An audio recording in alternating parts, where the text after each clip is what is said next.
Keep in mind too, when you're running your cap, you just want to run it kind of quick. You don't want to spend a whole lot of time on your cap with this Flux-core, because if you do, you can deposit too much metal, way too much metal.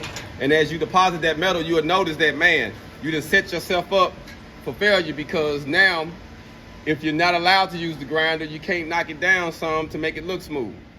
So we're gonna let it cool for a quick second.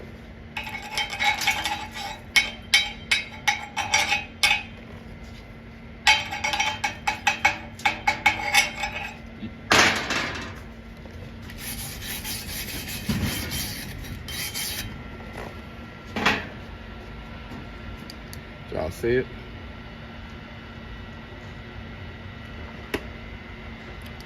Now I'm gonna bring